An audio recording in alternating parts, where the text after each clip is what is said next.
실제로 국민의 삶을 놓고 보면 예. 기득권은 늘어날 뿐 국민들의 삶은 뭐가 바뀌죠? 그러니까 이러한 지점에서 민주당이 지금 시대적 소명을 지금 다 한 것이 아닌가, 저는 사실 그런 생각까지 하고 있고, 예. 이게 우리가 총선에서 이긴다 한들 지금의 정치 구조가 그대로 적대적 공생 관계로 가는 한 우리가 뭐 연금 개혁을 할 수 있겠습니까? 뭐 뭘 할 수 있겠습니까? 네, 안녕하십니까. 신정연의 청년 내각의 시민 여러분들, 일주일 빠른 뉴스 신정연의 청년 내각 신정연입니다. 여러분들, 저희가 일요일마다 이렇게 만나 뵙고 같이 이야기를 나누기로 했는데 오늘은 금요일에 조금 일찍 이야기를 시작합니다. 이유는 아시죠? 어제 온종일 언론을 휘담았던 긴급 뉴스, 단독 뉴스, 예, 그만큼 정치가 긴박하고 간절하게 돌아갔던 날이었던 것 같습니다. 그래서 조금 일찍 라이브를 열었던 것 우리 시민 여러분들 잘 이해해 주시길 바랍니다. 오늘의 초대 손님, 누구보다도 이 정치의 맥을 잘 짚는 정치인이자 저희의 지속가능부 장관입니다. 이동학 장관님 나오셨습니다. 안녕하세요. 네, 안녕하세요. 네. 가상 장관, 이거 계속 타이틀 갖고 있는 분이요, 가상이라니요? 제가. 우리 지금 혁명정부의 지금 장관님인데. 반갑습니다. 네. 예, 반갑습니다. 자, 그리고 우리 모든 군기를 팍 잡아주실 안기 부장님, 고승혁 부장님 안녕하세요. 네, 안녕하십니까. 여러분의 안전을 계획하고 있는 안기부장 고승혁입니다. 지금 안녕하십니까라는 인사부터 거슬렸습니다. 네. 지금 안녕하겠습니까? 지금 국민들이 지금 제1야당 대표가 못된 짓 했다는 혐의 때문에 이렇게 국회가 난장판인데 안녕하지 않습니다라고 말하고 싶습니다. 아이고, 네. 아니 우리 목소리가 잘 안 들리나 봐요. 소리 네. 좀 높여주세요. 제 목소리가 안 들린다 그러는데 어떻게 하면 좋아? 네. 마이크 체크. 마이크 체크, 체크 아웃. 네. 네. 두 분 안부만 좀 여쭤볼게요. 한 주간 어떻게? 우리는 몇 개월째, 두어 달 만에 보는 거죠? 여기에서? 얼마 안 그래요? 됐어요? 얼마 안 됐어요. 한 달도 안 된 것 네, 같은데. 그래요? 네. 너무 보고 싶었나 봐 내가. 자, 우리 이동학 장관 네. 어떻게 지내셨습니까? 저는 뭐 요즘에 또 강연도 좀 다니고, 네.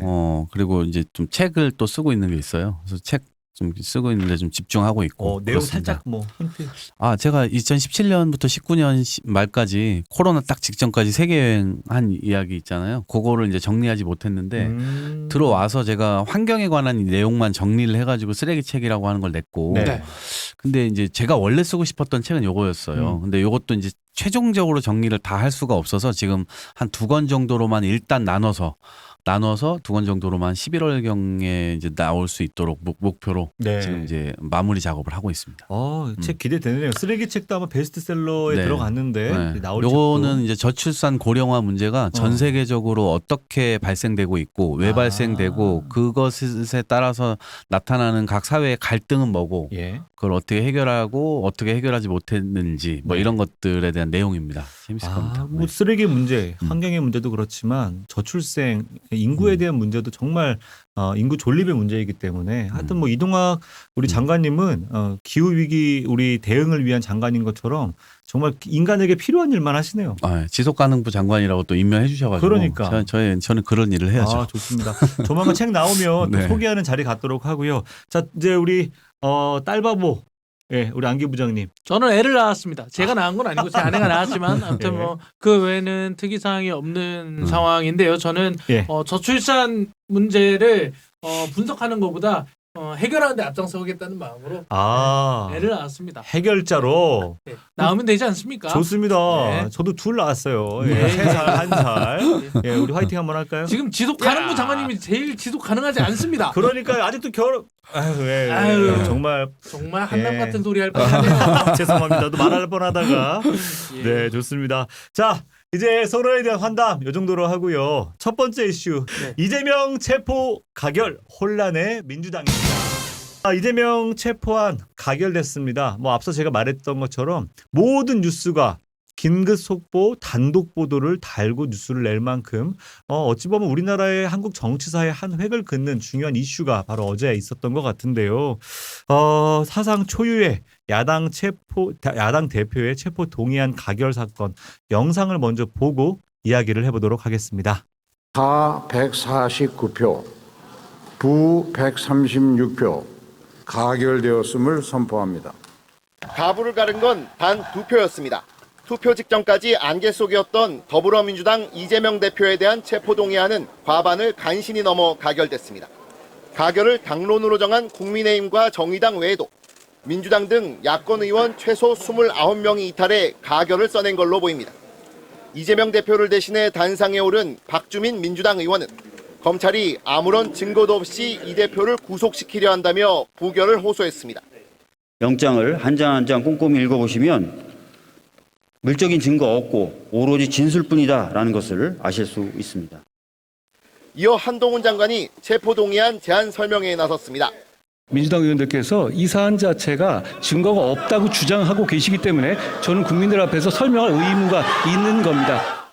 한 장관이 이 대표에 대한 혐의와 증거를 하나하나 열거하자 민주당 의원들이 고성을 지르며 설명이 잠시 중단되기도 했습니다. 법무장관은 이것이 피의사실 공표나 이런 쪽으로 연결될 수도 있기 때문에 요약해서 설명해 주시기 바랍니다. 이후 무기명 수기투표로 진행된 체포동의안 표결. 박빙의 표결 결과가 발표되자 민주당 지도부는 충격 속에 아무 말 없이 본회의장을 빠져나갔습니다.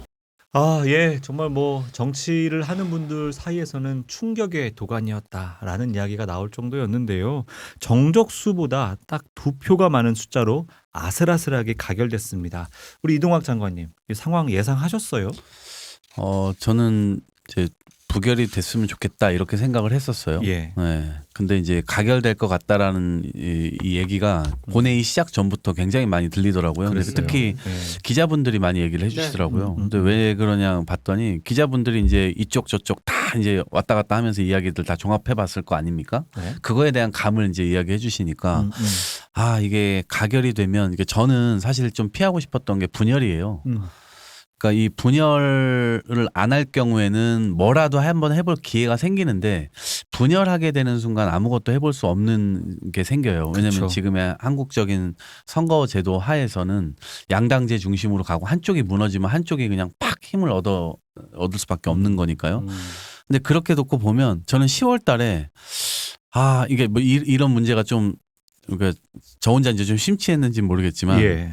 정부로부터 연금 개혁안이 넘어와요. 네네. 그럼 의회가 이제 이 10월 달에 이것을 이 논의를 또 해야 되지 않습니까? 네. 그렇죠. 지금 상황이라면 이것도 논의 안 하겠구나. 그러니까 계속 미래가 실종돼 버린 미래가 잠식당하는 결과가 지금 한국 정치에서 반복되고 있는 거잖아요. 그러니까 이게 물론 야당 대표가 초유의 사태로 지금 가결을 됐고 나중에 이제 이게 영장 심사를 받을 때 정확한 결과가 어떻게 나올지 아직 모르지만 어쨌거나 굉장히 큰 타격을 민주당으로서는 입게 된 것이고 네. 그 분열의 여파는 결국 국민들의 삶으로 돌아가게 될 것이다.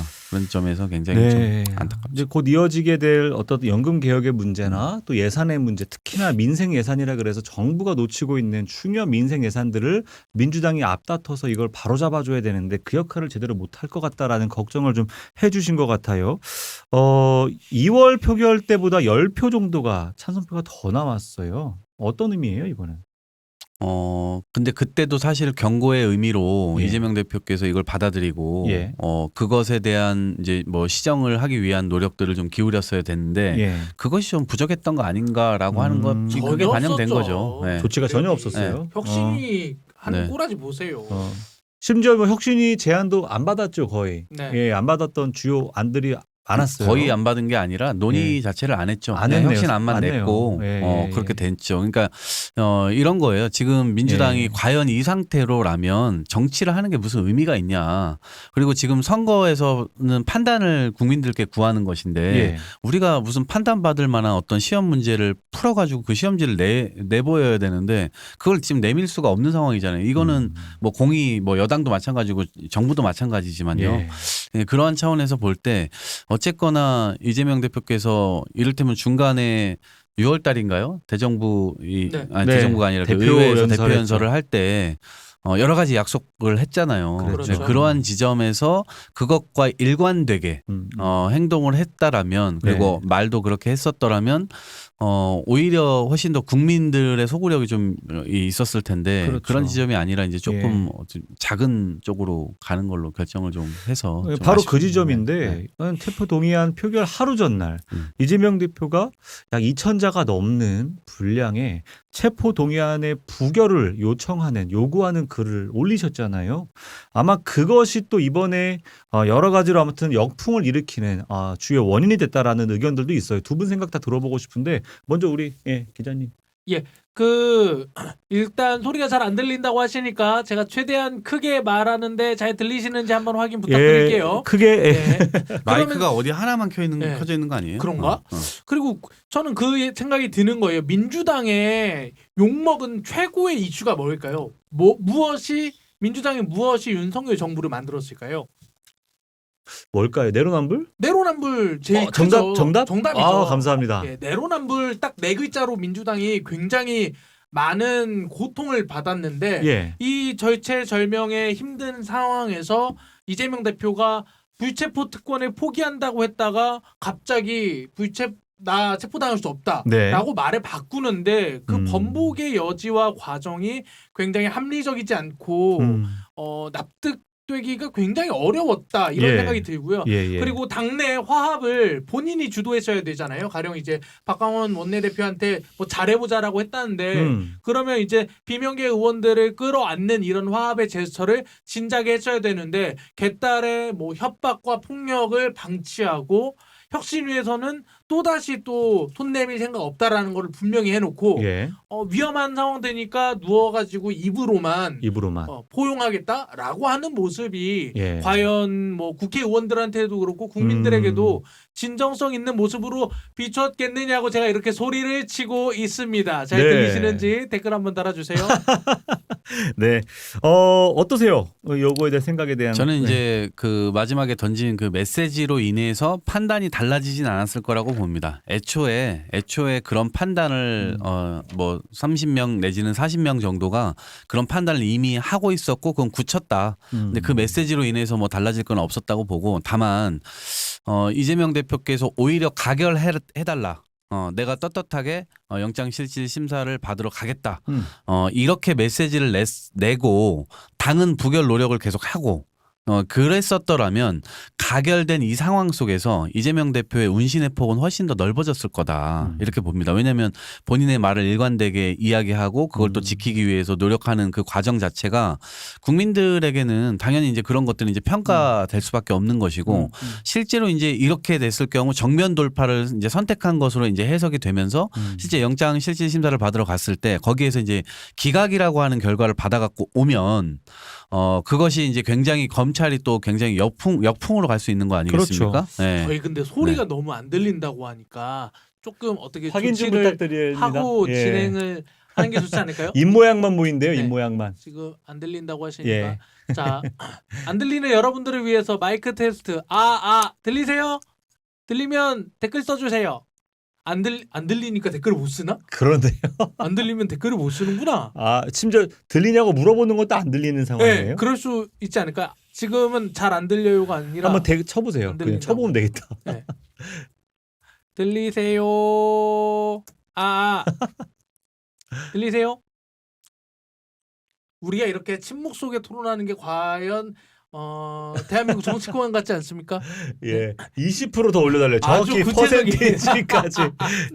마스터 볼륨을 20% 정도 더 올려달라는 러브바스켓 87님의 말씀입니다. 이게 민주당의 아주 좀 엄중한 이야기를 나누다 보니까 자연스럽게 이렇게 또 말씀을 주시네요. 이렇게 시원찮게 하니 누가 듣나? 노신님, 화가 났어요. 아이고 어떡하면 좋아요. 죄송합니다. 네. 저희가 처음이에요. 방송이 이제 14회인데도 이런 적이 없었어요. 조금만 참아주시고요. 자, 정리가 되었다고. 진행을 계속 하도록 하죠. 렛츠고! 그렇습니다. 이야기가 계속 되면서 저도 한마디 좀 드리고 싶었던 게 바로 그 지점이에요. 그러니까 하루 전날 저는 오히려 이재명 대표께서 가결을 요청하는 메시지를 냈더라면 어땠을까. 근데 그렇게 못합니다. 아니 그래도 그러니까 저희가 상상을 해보는 거예요. 네. 여러분 우리 국회의원 여러분, 민주당 여러분 가결시켜 달라. 그래서 쓰러져가고 어려움 당하는 민주당 살려주고 고통받는 국민들 위해서 일해달라. 이렇게 말씀을 해주셨더라면 아마 그 다음날 부결 갔을 가능성도 높다고 보고 설령 가결 났다 하더라도요. 국민들이 이재명 대표와 민주당의 진정성에 난 손 내밀었을 거라고 근데 봐요. 그러려면 진짜로 죄를 안 지었어야 돼요. 자기 마음속으로. 내가 진짜 죄를 안 지었으면 가결해달라 네. 할 수 있는데 제가 이 대표님 대선 내내 취재하지 않았습니까? 네.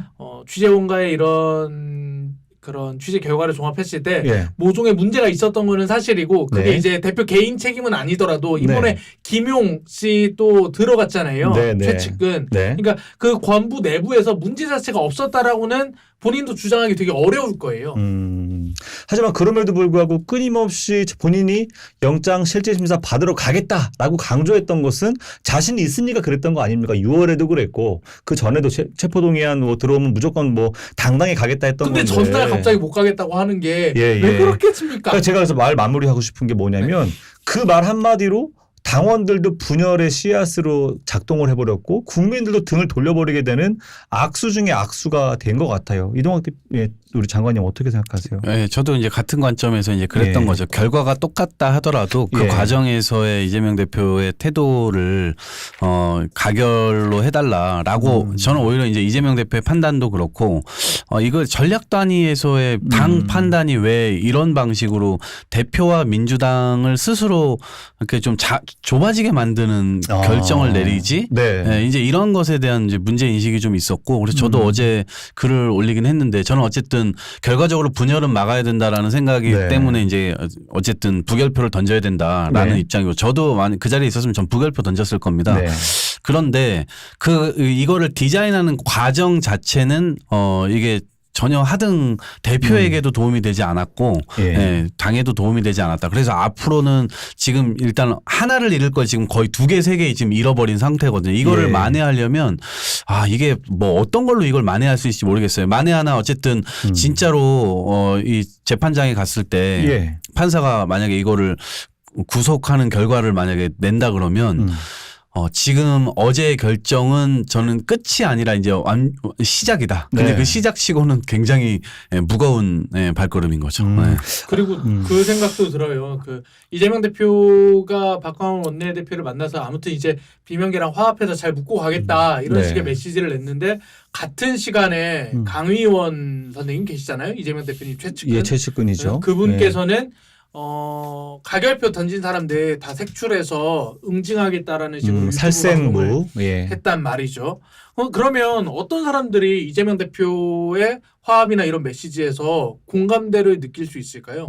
실제로 자기가 그렇게 말하는데 뭐 측근이 옆에서 이상한 소리 하면 단속하거나 막는 게 아니라 그냥 지금까지로 봤을 때는 오히려 폭력적이고 아주 그런 린치하는 팬덤에 대해서 예. 오히려 응원하는 시각의 행보를 보여왔거든요. 예. 그래서 이게 과연 대표님이 가결 부결을 떠나서 당을 약간 민주당이라는 조직 자체를 예. 조금 민주적으로 유지하려는 니즈가 본인에게 있었을까라는 측면에서는 좀 회의적이긴 했습니다. 또 같은 측면에서 또 어쨌든 국민 앞에 3번이나 당대표가 직접 약속했던 거라 대국민 약속을 번복할 때는 그만큼의 명분, 이유가 충분히 있어야 됐는데 그 명분이 충분치 않았다라는 것도 문제 중에 하나로 지적이 되거든요. 그러면 이제 이동학 장관 보실 때 이 대국민 약속을 번복할 만큼 지금의 검찰 수사가 그 전보다 더 뭐 포악해졌거나 새로운 무언가가 발생했다 이렇게 보셔서 부결을 주장하셨던 건가요? 아니 이제 그 상황은 달라진 건 없죠. 네네. 1년 전에도 그랬고 2년 전에도 그랬고 검찰의 수사는 편파적이고 예. 정당하지 않았죠. 네네. 예, 그 상황이 달라진 건 없을 것 같아요. 예. 그리고 6월 달에 말씀하실 때도 그 조작 수사일지라도 네. 불체포 특권은 포기하겠다. 그랬죠. 이렇게 명시적으로 예. 말씀을 하셨었기 때문에 예. 나름대로 그거를 기대했던 국민들도 분명히 있을 겁니다. 네. 그런데 이제 본인이 지금 단식을 하고 계시고 그것에 대해 단식에 대한 명분이 어쨌든 국정이 지금 굉장히 실정으로 가고 있는 상황이고 네. 국민들이 그 보호를 못 받는 상황으로 계속 민생이 내팽개쳐지고 있는 상황 때문에 예. 이것을 좀 바로잡자라고 하는 측면에서 단식을 하고 있는데 이게 그 마지막에 냈던 메시지가 네. 오히려 그것도 단식 또한 그러한 목적이 온데간데 사라지고 예, 이게 이 체포동의 안에 어떤 맞춰진 단식이 아니겠느냐라고 하는 또 의심을 불러일으킬 수 있었던 또 대목인 것 같아서 그래서 저는 악수 중에 악수를 둔 것이고 그 물론 마지막 그 발언이 판단을 바꿀 수는 없었겠지만 예, 예, 어쨌든 예. 예, 그런 악수를 둔 것이고 네. 어쨌든 지금 상황에서는 이제 이것은 국민들이 살려줄 수 있는 상황도 아니고 그냥 네. 판사에게 모든 게 맡겨져 있는데 네. 저는 이제 한 가지 가능성은 둘 중에 하나 아닙니까? 네. 어차피 구속되거나 아니면 안 그냥 되거나. 예, 불구속 예. 그냥 그렇죠. 수사해라 이렇게 예. 결정이 되거나. 근데 어쨌든 저는 증거 인멸의 가능성이라든지 아니면 지금 뭐 누워 계신 분이 어딜 도망가겠습니까? 그 도주 우려도 없기 때문에 예. 그냥 불구속 수사가 원래 원칙이잖아요. 예, 네, 예. 최소한의 범위에서 구속은 해야 되는 것인데 이게 이제 이 검찰은 정치적인 의도를 갖고 있는 것이기 때문에 그렇죠. 판사가 아마 그 지점에서 야당의 대표를 더더군다나 총선을 지금 6개월 앞두고 예. 검찰의 의도대로 예. 재판부가 그렇게 움직이게 될 경우에는 재판부조차도 이 정치적으로 움직였다 이렇게 비판을 또 받을 수가 있는 것이거든요. 네. 그래서 그러한 차원에서 봤을 때 이 기각당할 가능성이 남아있기 때문에 네. 그 지점까지는 좀 지켜보고 그다음 이후에 일들을 좀 생각해봐야 되지 않을까 싶습니다. 예, 또 예민하지만 또 이 질문도 좀 같이 고민해봤으면 좋겠어요. 어쨌든 지난 대선 패배 이후에 검찰 출신의 윤석열 대통령이 당선된 거죠. 그 이후에 이어질 검찰 수사가 이미 다 예견되었던 상황이었습니다. 그 상황에서 국회의원을 출마하시고 당대표로 직행하시고 이 모든 상황이 결과적으로는 이제 검찰 수사에 또 표적이 되어서 당을 힘들게 할 거다라는 그 당시에 지적들이 상당히 많았던 거거든요. 근데 결국 그 예상과 지적이 현실이 되고 있어요. 어떻게 좀 생각하시는가요? 그러니까 이제 뭐 저는 앞에 개항 출마하고 그다음에 네. 당대표 출마하고 그것까지도 그냥 만약에 그렇게 판단해서 선택해서 간다면 네. 그냥 그 나머지들은 전부 다 그 책임을 그냥 져야 될 수밖에 없다고 생각했어요. 책임을 져야 된다. 네. 예. 책임을 져야 될 수밖에. 그러니까 모두가 그냥 그 구성원들이 구성원들의 선택에 의해서 이렇게 가는 거 아닙니까? 네, 네. 그러니까 그거를 그냥 짊어지는 거죠. 예를 들면 윤석열 대통령이 지금 선출된 거잖아요. 네, 네. 그냥 우리가 다 짊어지고 있는 거잖아요, 같이. 그 책임의 결과를. 이제 그런 차원으로 봤는데, 이렇게 지금 이제 총선도 결국 우리가 이기기 위해서 또 하는 것이라면, 그렇죠. 지금은 조금 전략적 사고가 좀 필요한 것이 아닌가라는 예. 생각이 좀 들고, 이것이 강대강 극대극 이렇게 계속 이제 붙어가게 될 경우에는, 예. 물론 윤석열 정부가 계속 실정하고 있는 것이 있으니까 그것으로 인해서 우리가 이길 가능성도 있다. 네. 뭐 이런 측면에서 반사이익적 사고를 계속 예. 하고 있는 것 같은데 예, 예. 그거는 정치인들만의 어떤 수사 어법인 것이지 실제로 국민의 삶을 놓고 보면 예.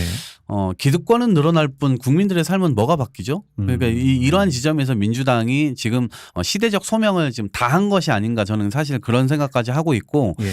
이게 우리가 총선에서 이긴다 한들 지금의 정치 구조가 그대로 적대적 공생관계로 가는 한 예. 우리가 뭐 연금 개혁을 할 수 있겠습니까? 뭐 뭘 할 수 있겠습니까? 제대로 예. 견제가 됩니까? 뭐가 됩니까? 예. 그냥 서로 진흙 던지기 하고 예. 정치 자체가 뭐 실종이라는 얘기 많이 나오지만 지금 좀 거의 정치 사망 단계 아닌가. 네. 네, 각자 도생의 시대로 완전히 들어가고 지금 있다는 거의 느낌이 하얀 같습니다. 거탑입니다. 네. 지금 여러분들이 거탑. 들으셨겠지만 네. 지금 예. 정치 사망 진단서를 우리 이제 이동학 전 최고위원께서 예. 내려주셨습니다. 그렇네요. 정치가 사망 단계에 다다랐다라는 이제 죽었대요. 비판을 하셨는데 또 특히 정치가 작동해야 경제를 살릴 수 있다라는 것도 되게 중요한 사실인데요. 네. 이런 상황에서 뭔가 여야 간의 협치를 통해 민생을 살리고 경제를 살리는 걸 고민하기보다는 여전히 강공을 택한 윤석열 정부를 우리가 볼 수 있습니다. 그 강공의 옵션 중에 바로 검찰이 제1 옵션으로 작동하고 있는 것이고요. 검찰에 대한 입장, 의견도 좀 들어보고 싶어요. 검찰이요? 예. 뭐 어떤 입장? 지금 이렇게 이제 네. 강공의 칼끝으로 작동하고 검찰은 있는 지금 검찰 이제 사실은 보십니까? 문재인 정부 우리 민주당 정부 때 후과를 보고 있는 거죠. 예. 우리가 사실 검찰 개혁을 하려고 했지만 특수부를 실제로 키워주는 역할을 했고 예. 그러면서 이제 어쨌든 적폐 수사를 한다는 명목으로 계속해서 이제 윤석열 검사 임명하고 특수부 계속 키우고 그게 지금 칼끝으로 돌아오고 있는 거 아닙니까? 예. 근데 그거에 대한 반성도 일단 저는 굉장히 절절하게 해야 된다라는 생각이 들고 예. 그리고 지금 역공을 다시 당하고 있는 거니까요. 네. 그리고 어쨌든 검찰을 윤석열 대통령도 적극적으로 지금 활용하고 있는 것이고 예. 그 활용을 통해서 사실상의 정치를 검찰 밑으로 지금 집어넣은 꼴이 돼버린 거거든요. 네.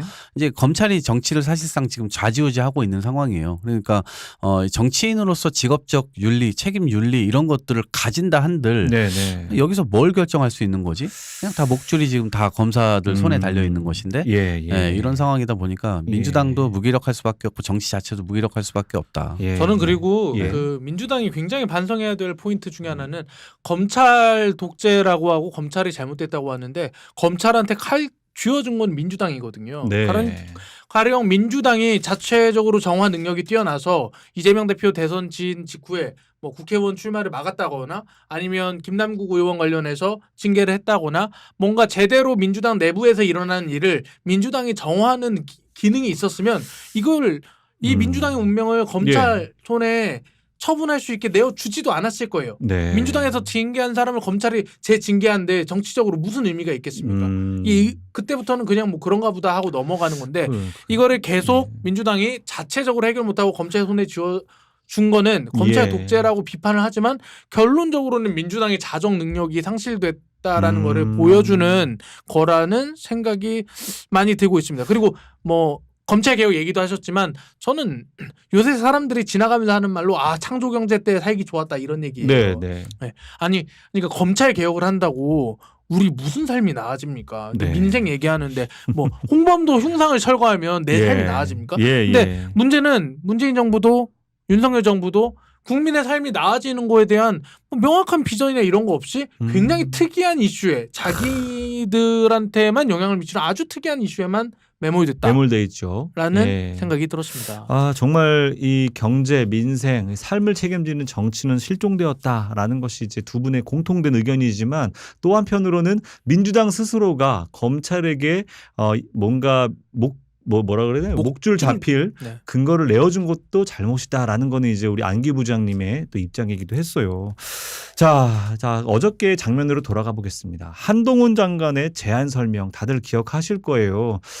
참 길고도 장황했습니다. 아마 그 자리가 법정이었다 해도 이상하지 않을 만큼 검사가 마치 피의 사실에 대해서 법관에게 설명하듯 아주 구체적이면서도 장황한 하지만 그 내용 하나하나를 따져서 보면은 뭔가 무슨 말을 하려고 그러는 건가라고 느껴질 정도의 내용들이었어요. 자, 그래서 국회의장이었던 김진표 의장도 피의 사실 공표를 하는 것에 대한 부적절성을 어제 얘기하셨잖아요. 그런데도 불구하고 개의치 않고 끝까지 법정에서 검찰이 구형하듯 언급했던 바로 그 장면 다들 기억하실 겁니다. 어제 그거 보고 좀 어떤 인상 받으셨어요, 장관님? 이제 어쨌든 편파적인 검찰의 모습을 한동훈 장관을 통해서 그대로 볼 수가 있었고 그 자리에서 굉장히 장시간 동안 거의 30분 넘게 그걸 마이크를 붙잡고 얘기를 하는데 피의 사실 공표 얘기도 당연히 지적도 저는 일리 있다고 보고 그리고 어쨌든 편파적인 검찰의 모습이 이제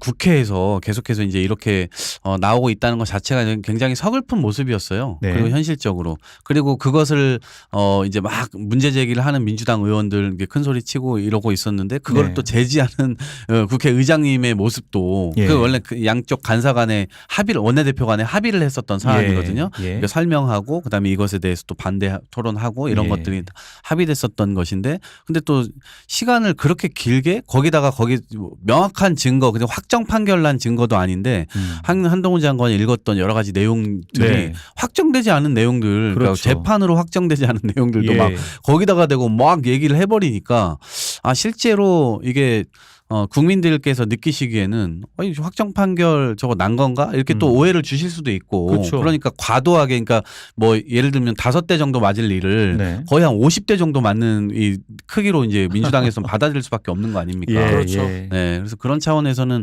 지금 일단 편파적으로 그러니까 공정성과 정의감 뭐 이런 것들을 다 잃은 국가 이 검찰 기관 이거를 과연 우리가 앞으로 어떻게 좀 바로잡을 수 있을까? 이것도 정말 계속 때려잡으면 이렇게 저들은 그거를 오히려 활용해서 지금 계속 세를 넓혀나가고 지금 오히려 그러니까요. 정부까지 어떻게 보면 장악을 한 거잖아요. 윤석열 대통령을 통해서. 예, 검찰 정부라고 할 정도죠. 네. 그래서 저는 근데 여기에서 진짜 통렬한 반성이 항상 반성.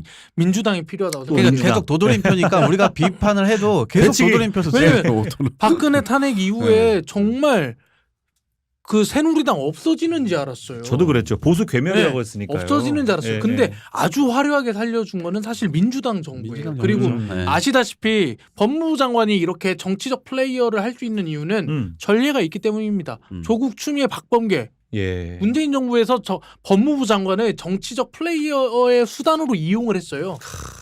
그 결과 탄생한 예. 게 한동훈인 거지 한동훈은 어디서 갑자기 튀어나온 게 아닙니다. 네.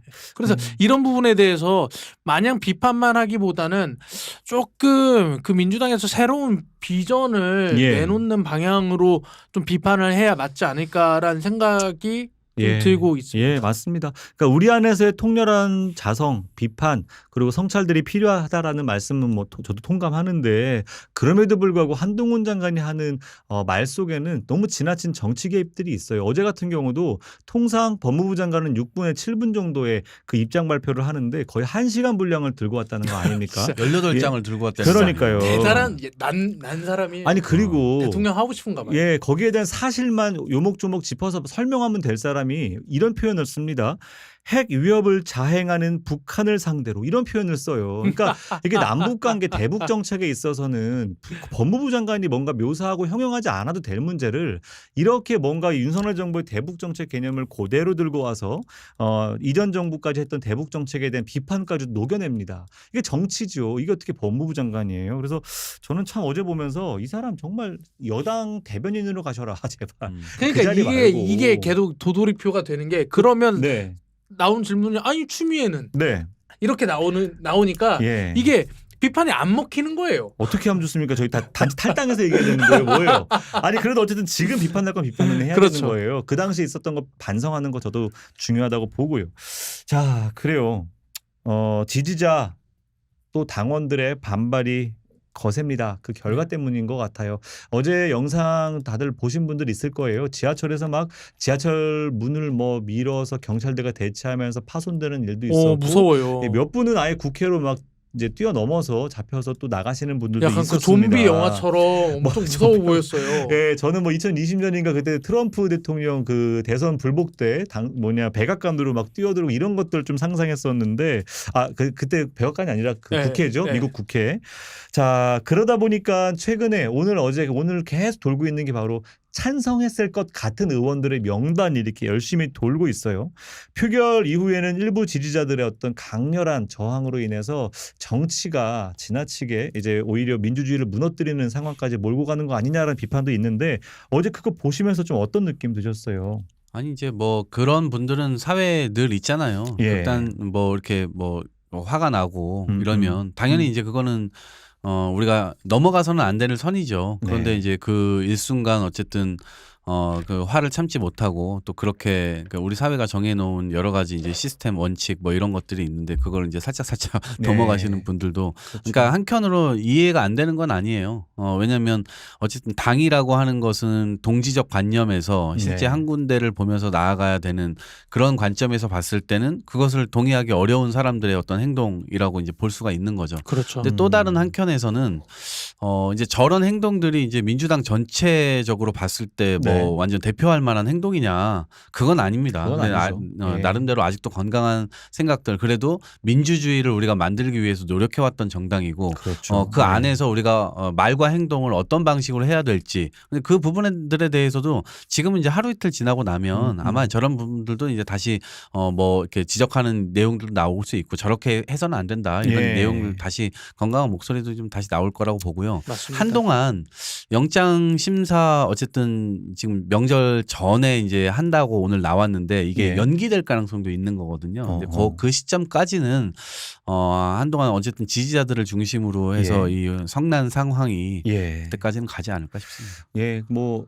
김의겸 의원은 어제 방송인가요? 거기에서 뭐 오히려 이런 것들을 옹호하면서 지지자들이니까 그럴 수도 있겠다라고 생각한다 이렇게 얘기를 하셨다 그래요. 저는 근데 잘못된 건 잘못됐다라고 말씀 주셔야 되고 좀 자제해달라고 요청을 해야지 그럴 수 있다라고 부추기는 것은 정치인으로 민주당으로서는 좀 좋은 행동은 아닌 것 같습니다. 그리고 저는 그 살생부 같은 거 도는 거를 보면 드는 생각이 그렇다면 예. 이 우리가 이제 특히 이제 뭐 시민단체가 아닌 민주당 같은 경우는 네. 주권 정당을 목표로 하잖아요. 예, 근데 예.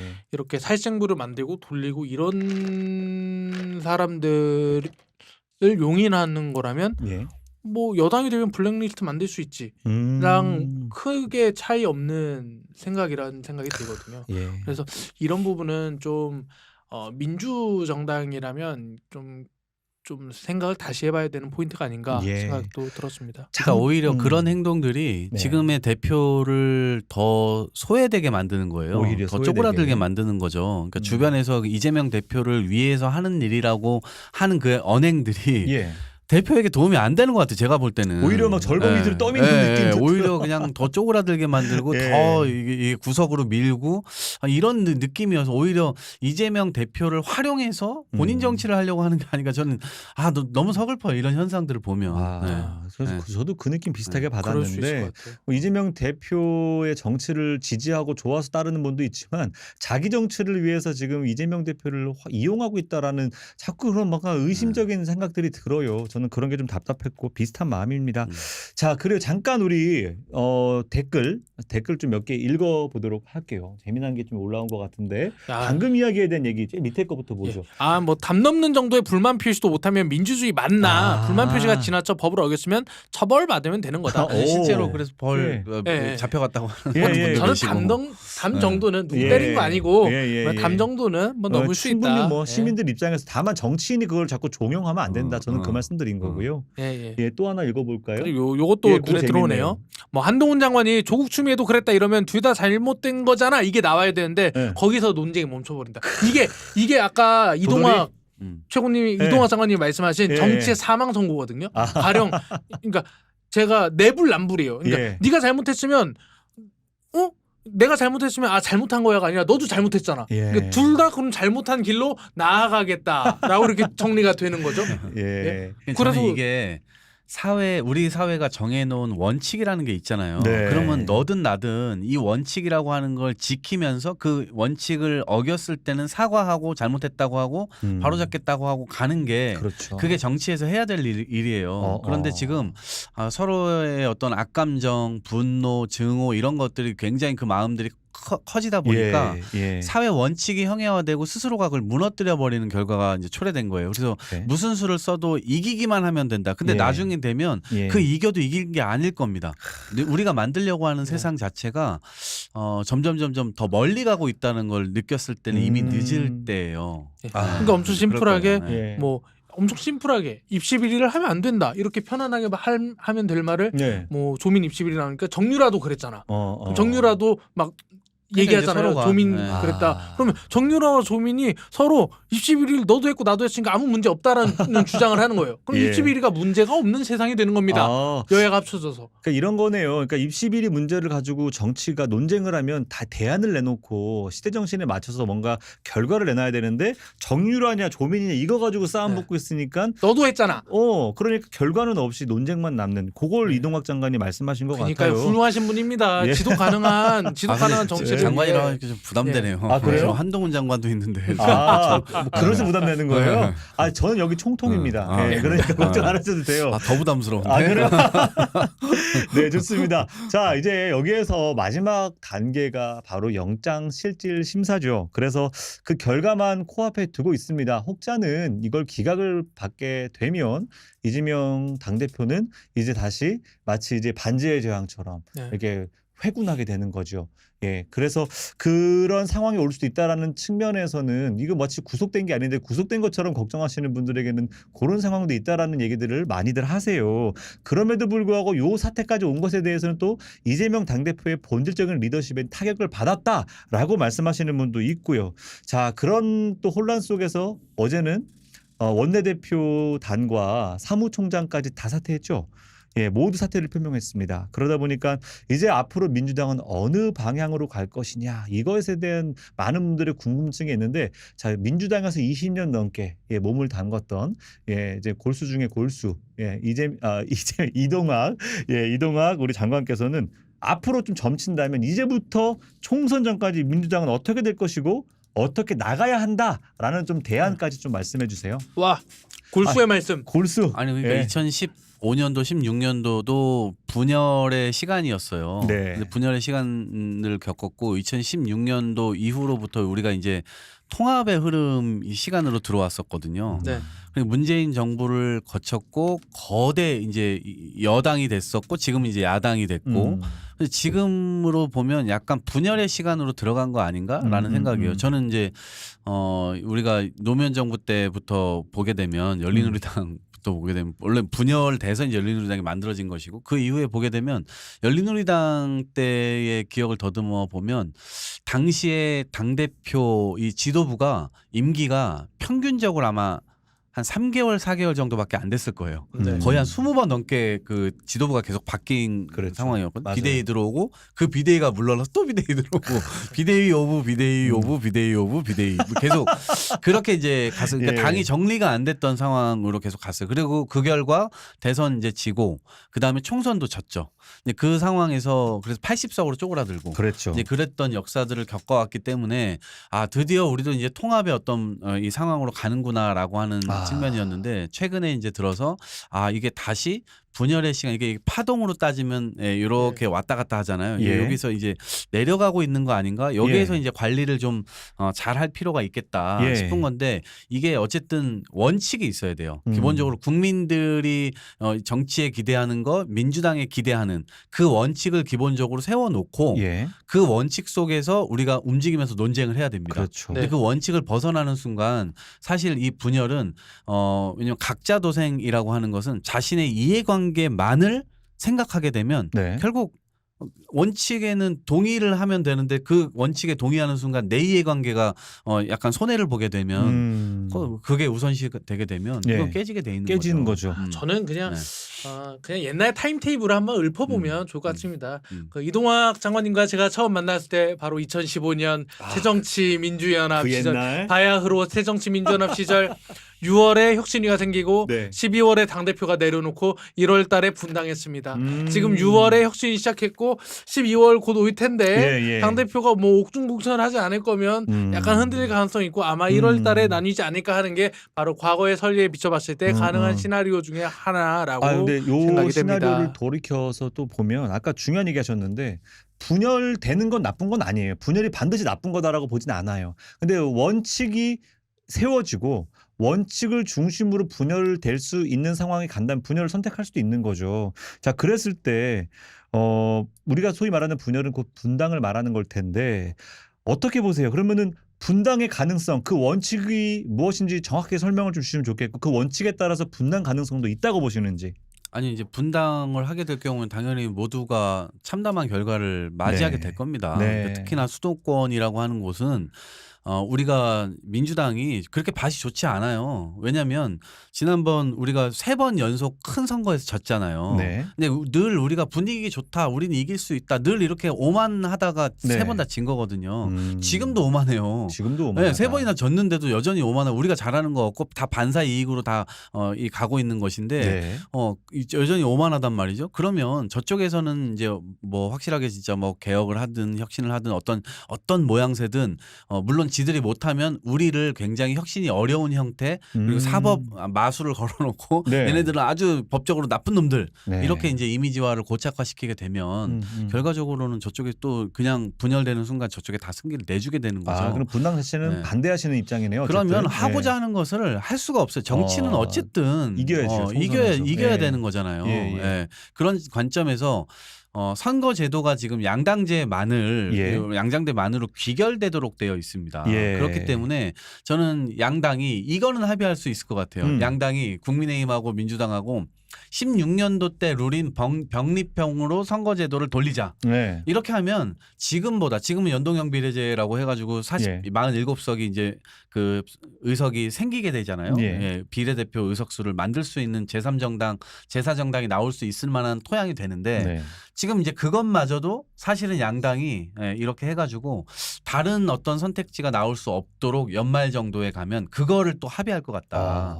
그렇게 되면 지금 뭐 뭐 어떤 세력이 나오든 거기에서 국민들의 어떤 소구력을 얻어서 지지층을 지금 양당이 갖고 있는 그 지지층 이상으로 뭔가를 얻어낼 수 있는 힘이 네. 있을까? 그래서 이 그렇죠. 선거제도에서 아니, 결국에는 근데 지금 듣다가 안 보면 좋은 좀 상황이 돼요. 암울하네요. 그러니까 네. 지금 상황은 그거네요. 그러니까 네. 병리평으로 과거로 회귀될 수밖에 없는 구조로 가는 것 룸을 같고. 만들어주지 않죠. 그러니까 룸 안 만들어주는 상황으로 간다 그러면 결국은 우리가 이러한 정치, 극악의 정치, 반사회의 정치로 갈 수밖에 없는 상태로 고스란히 총선을 또 치러야 되고 이러한 좀 양극단의 정치를 또 한 번 4년을 맛봐야 되는 상황으로 가는 건가요?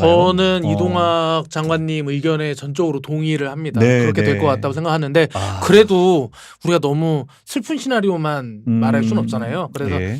그냥 2015년도 기준으로 그냥 최상의 시나리오를 또 생각해 볼 국민의당? 수도 있을 것 같아요. 가령 국민의당? 이제 뭐 민주당이 나오더라도 저는 그때 새누리당의 원유철 원내대표님이 새누리당 180석서를 주장했거든요. 그랬죠. 그때. 근데 네. 120석에서 머물렀어요. 그 네. 이유는 민주당이 분당했기 때문이거든요. 음. 나뉘는 바람에 민주당 내부에서 국민의당이 나오고 민주당과 국민의당이 포지티브 경쟁을 하기는 했어요. 특히 예. 호남 위주로. 예. 그래서 포지티브 경쟁을 해서 민주당도 120석 그리고 국민의당도 거의 40석 가까이 얻으면서 야권이 분열했음에도 불구하고 160석 가까이 얻은 전례도 그렇네요. 있기는 있었다. 당시에 새누리당은 오히려 180석 얘기했지만 네. 120석을 받았고 그때 이제 선거를 하면 여러분들 뉴스에 보면 선거 막 개표하는 상황실 있잖아요. 상황실이 있습니다. 그 상황실에서 몇 표 예측하냐고 다들 게임을 시켰어요. 제가 민주당 상황실에서 민주당 90석이다 했다가 예측 120석 나오고 나서 민주당 121석 실장이 얻었죠. 민주당 실장이 얘들아 승혁이 밥 먹기 싫댄다 해서 햄버거를 나눠주는데 저만 주지 않았어요. 예. 민주당이 이렇게 국민의 민생에 예. 먹거리에 이렇게 야박합니다. 민주당이. 이거 뒤끝이 있네. 뒤끝이 있어. 예. 나한테 좋아요. 햄버거를 안 줬어. 네, 하여튼 뭐 밝은 전망은 아니에요. 밝은 전망은 아니고 이동학 장관이 한 이야기 속에는 정말 다음 총선 이후의 4년도 암울하게 느껴질 정도인데 그래도 우리 고승혁 안개부장의 뭐 긍정적인 채널을 돌렸을 때에는 2015년 같은 사례도 가능할 수 있다. 가능할 근데 그것도 수 있죠. 전제는 분당이네요. 그 예. 전제는 분당인데 근데 이게 제가 지금 가볍게 말하니까 예. 좀 뭐 분당 뭐 나눠질 겁니다 하지만 이게 사실 보통 일이 아니거든요. 그럼요. 이게 네. 보통 일이 아니고 정말 어떻게 아까도 이제 지나가면서 얘기했지만 2015년 같은 경우는 호남과 안철수라는 지역과 얼굴 유명한 사람이 결합해서 하나의 당을 만들었던 네. 사례거든요. 그랬죠. 근데 지금은 민주당에서 어떤 지역이 특별히 이재명을 반대하는 것도 아니고 예. 어떤 특정한 이제 엄청 유명한 정치인이 그들을 끌고 나오는 것도 아니고 그렇죠. 사실 당을 만들고 분열을 하기에 그렇게 좋은 상황은 아니고 오히려 이동학 장관님 말씀하신 대로 안 좋은 그 상황이기는 가능성이 해요. 훨씬 예. 높죠. 예, 안 좋은 상황이긴 해서 뭐 이런 부분을 좀 잘 지켜봐야 될 것 같아요. 그리고 네. 이런 거는 네. 지금 저도 정치부 기자 출신이라 되게 정치공학적으로 말한 거고 음. 사실은 그 아까 이동학 장관이 얘기했지만 국민연금은 네. 저출산은 네. 그 환경 기후는 예. 이런 아젠다 가지고 좀 싸움을 벌이는 그런 그림이 세팅이 돼야 되는데 네. 이렇게 그냥 이재명에 대해 찬성하냐 반대하냐 윤석열이 찬성하냐 반대하냐라는 아주 좀 네. 밋밋한 그림이 돼서 예. 이러면 좀 이게 국민에게 왜 안 좋은 것 그러냐면 같다. 지금 예. 윤석열 정부는 민생에 대한 자신감이 없어요. 실력이 없어요. 그거는 그리고 맞는 것 실제 그 수치로 뭐 과거 지금 통계 조작했니 많이 이거 가지고 수사 뭐 과거 통계 얘기를 하는데 네. 지금 현재 통계나 좀 신경 써야 돼요. 이게 얼마 10개월째 수출 마이너스 수출인 상태고 맞아요. 뭐 예. 작년 2월 달만 하더라도 우리가 경제 성장률이 2.4, 2.5 뭐 이렇게 나오지 않았습니까? 근데 지금 올해만 들어와서 한 3차례 정도 계속 하향 조정해 가지고 1.4%까지 지금 떨어졌어요. 엄청 떨어진 거죠. 일본보다 네. 지금 떨어진 상태로 지금 가고 있는 예. 거잖아요. 그러니까 이런 상황이고 뭐 기후 위기 이건 더 얘기하지도 않겠습니다. 우리나라 초고령화 문제가 2025년도 이제 내년에 이제 1,000만 명을 넘어가게 되고 예. 65세 이상 인구가 예. 그럼 부양비가 상당히 많이 증폭이 되고 그 이후부터 1,100만 명, 1,200만 명, 1,300만 계속 늘어가잖아요. 예. 그러니까 이 문제를 지금 사실은 밤새워서 인원일을 해야 되는 거예요. 그렇죠. 근데 지금 예. 정치가 궤도를 이탈하는 바람에 예. 근데 이 궤도 이탈을 왜 했느냐? 윤석열 정부가 지금 못 하고 있는 거를 충분히 가릴 정도가 되는 거예요. 지금 이게. 예. 이 우리가 지금 이거 논의하고 있는 것도 우리가 예. 우리가 이 문제를 맞아, 다루고 있잖아요. 우리도 지금 저출산 뭐 환경 기후 해야 되는데 지금 당장 눈앞에 있는 거는 지금 족인데 네. 지금 이 뒤에 위에 있는 걸 다루거나 이렇게 되는 맞아. 거예요. 그러다 보니까 저는 이 측면에서 지금 윤석열 정부가 윤석열 정부로 빙의를 해보면 빙의. 효과적으로 예. 이거를 막고 있다. 막고 있다. 우리들의 와. 실정을 잘 덮고 있다. 예. 이런 거죠. 그러니까 윤석열 대통령 지금 홍범도상 앞에서 무릎 꿇고 기도하고 있습니다. 지금. 좋죠. 홍범도가 대신 싸워주는데 너무 싸워주는데 좋죠. 너무 좋죠, 뭐 지금. 지금 이런 겁니다. 지금 네. 윤석열 정부가. 예, 상태가. 자, 좋습니다. 벌써 우리가 이 하나의 그 꼭지를 갖고 1시간 때렸어. 1시간 동안 얘기하고 있어요. 이거는 긴급 예. 사태이기 때문에 어쩔 수가 없습니다. 그렇고 또 지금 어쨌든 어제 그제 뭐 속보 뭐 단독 모든 언론들이 이것만 쓰고 있는 상황이라 저희도 어쩔 수 없이 오늘 이 자리에서 기후 위기 얘기하고 싶고 우리가 뭐 연금 얘기하고 싶지만 요 얘기로 1시간 보내게 된 점 심심한 사과의 말씀 드리고요. 자, 이제 우리 옥폴 시민들은 과연 이재명 대표의 체포동의안 가결을 어떻게 보셨을까요? 함께 보겠습니다. 네, 옥소폴리틱스에서 324명을 조사했는데요. 이재명 대표의 체포동의안에 대해서 68.7%가 찬성했고 반대는 21.9%에 불과했습니다. 그러니까 이재명 대표의 핵심 콘크리트 지지층을 네. 21.9% 수준으로 볼 수 있겠다라고 보시면 되고요. 예. 한번 정치 성향별로 분석한 걸로 보시면 와, 중도부터 보수까지 파란색이 반짝반짝합니다. 그러니까 대부분의 사람들이 이재명 대표의 체포동의안 동의한다 이렇게 봤고요. 와. 심지어 민주당 지지층인 중도 진보에서도 절반이 넘는 54.7%가 예. 이재명 대표의 체포에 동의했습니다. 오직 진보층 예. 가장 왼쪽에 있는 진보에서만 61%가 반대하는 이런 얘기가 나왔습니다. 예. 댓글로 한번 사람들의 의견 같이 볼 수 있을 텐데 지역도 나왔네요. 지역도 보면 전남만 반대고요. 나머지 전 지역에서 찬성이 높습니다. 그리고 네. 이재명 대표 지지 세력 중에 예. 그 노동운동 하시던 분들이 꽤 있거든요. 예, 예. 그래서 울산에서는 노동자들이 많죠. 세모가 많이 나왔습니다. 오. 아무튼 전국적으로 대부분 예. 체포동의안에 찬성하는 여론이 보였다라는 말씀드리고요. 진보 댓글 보면요. 터무니없네. 다름이 아니라 윤석열과 부패 검찰이 이재명을 가두려고 한다. 네. 민주당 수박들이 얼마나 검새들한테 책 잡혀 있는지 알겠다. 이게 진보 댓글입니다. 민주당 지지자들은 예. 이렇게 반대하는 댓글 달고 있고요. 그다음에 예. 근데 중도 진보부터는 확 달라요. 야, 진짜 되는군요. 뭐 속으로 마음에 안 들어하는 의원들이 꽤 있었던 모양이군요. 네네. 그리고 당연한 결과고 민주당이 상식적인 정당으로 거듭나길 빌게요. 예. 구속성이 필요 없다 싶으면 법원에서 결정될 것이니 동의안은 뭐 통과시켜도 상관없지 않나 예. 이런 얘기도 나왔습니다. 또 중도 진보인데요.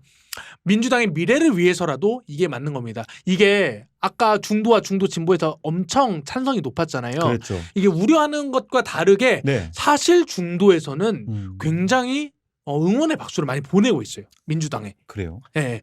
그래서 지금 이제 민주당은 가장 이제 극단적인 사람들이 오프라인에 나타나니까 예. 많이 이제 흔들리는 것 같지만 예. 뭐 온라인상의 의견으로 봤을 때는 민주당이 기대를 거는 목소리가 댓글상에 가장 많이 나오고 있습니다. 예. 중도 진보에서 가장 인상적인 거는 이 아래 댓글인데요. 예. 올 추석 밥상엔 이재명 이야기만 가득하네요. 자, 이제 국힘을 손봅시다. 건전한 야당이 있어야 예. 여당을 뭐 견제할 수 있다 이런 얘기고요. 그렇네요. 중도도 마찬가지입니다. 생각보다 민주당의 정상인 숫자가 많군요. 오히려 그리고 정상이다 그 숫자가. 그러니까 통과가 정상이다 이거예요. 예. 그리고 마지막에 보면 이제 뭐 자기 입으로 불체포 특권 포기한다고 하지 않았나? 이런 댓글도 있습니다. 네. 여기 보수인데요. 이제 중도 보수에서는 정의는 승리한다. 예. 민주당이 최악으로 가지 않아서 다행이다. 정상적인 국가는 네. 진보가 없는 국가가 아니라 예. 건강한 진보 보수가 균형을 이룬다. 예. 뭐 민주당의 부활이야말로 국가에 필요한 일이라고 본다. 이재명이란 암덩어리를 도려내는 것이 그 출발점입니다. 제 와. 의견이 아니고 예. 중도 보수에서 세네요. 정의가 승리한다. 예. 이재명이 암덩어리 제 의견이 아닙니다. 예. 예. 예. 그렇습니다. 이런 얘기. 그리고 오늘 기분 안 좋았는데 덕분에 매우 기분 좋아졌습니다. 이런 예. 댓글이 있네요. 제 의견 아니에요. 저는 너무 슬퍼요. 예. 나라가 이런 자중질 안에 처해서. 네. 마지막으로 보수 댓글 민주당의 이재명 대표의 이거 비속어네. 민주당의 이재명 강점기 해방을 축하합니다라는 예. 보수에서 간만에 민주당에게 축하한다는 댓글을 이렇게 달았습니다. 어떻게 좀 보셨어요? 서글프네요. 근데 의외로 민주당 응원하는 네. 댓글이 많아요. 예, 실제로 중도에서. 지금 네. 보니까 그렇네요. 예. 아니 그러니까 우리에 대한 평가인 예. 거. 그러니까 사실은 거꾸로 이야기를 한 거잖아요. 저거 지금 인식 그렇죠. 인식 자체가 어쨌든 응원한다라는 것은 이제 기대를 품게 됐다 뭐 이제 이런 건데 지금 예. 현실에 대한 부분이 굉장히 서글픔이 좀 반영된 것 같고 맞습니다. 예. 정치가 사라지고 사실상 뭐 이렇게 사법이 지배하는 이 체계에서 네. 이 대응책 앞으로 저분들의 어떤 희망과 이런 거 기대를 좀 충족시키기 위해서 예. 움직여야 될 텐데 그렇죠. 그건 예. 진짜 현실적으로 너무 어려운 일 같다는 생각도 참고로 예. 이제 국민의힘도 인재 영입하면서 중도 확장에 나섰잖아요. 예, 예. 그래서 뭐 빅텐트다 했는데 그것도 저희가 조사해봤거든요. 네. 근데 절반 이상이 반대고 중도에서도 효과가 없어요. 이준석을 내쳤는데 예. 빅텐트 하는 건 쇼다. 쇼다. 이런 반응이거든요. 근데 민주당의 이재명 대표 가결에 대해서 중도층이 확 긍정적으로 돌아섰거든요. 네네. 그래서 지금 같은 상황에서는 사실 민심은 약간 민주당에게 기대를 거는 느낌은 감지되는데 예. 지금 이동학 장관님 말씀대로 이거를 어떻게 현실화하느냐라는 측면이 있는 것 같아요. 예. 아니 참 이 상황을 보면 볼수록 지금 이 시점에서는 친명이냐 비명이냐 가지고 세력 싸움 할 게 아니라 이제 이 상황에서 어떻게 국민들 속으로 들어갈 것인가 앞서 말했던 우리 민생에 누가 더 유능한 정당인가를 보여주는 그 모습으로 좀 돌아갔으면 좋겠다 싶어요. 예. 그러면 일산 시민들에게 네네. 민생으로 어떤 걸 주실 생각입니까? 정확히는 이제 일산 시민은 없고요. 예. 고양 고양 시민이고요. 시민, 죄송합니다. 일산에 살고 있는 주민들, 예. 여러분들을 위해서 제가 일자리를 뭐 뻔한 얘기지만 노인분들을 위한 특성화된 일자리를 만들어 드리겠습니다. 야, 이 일산에 출마하신 예. 우리 신 총통님께서 이렇게 강력한 말씀을 또 전달해 주셨습니다. 아유 갑자기 물어봐서 저도 놀랐네요.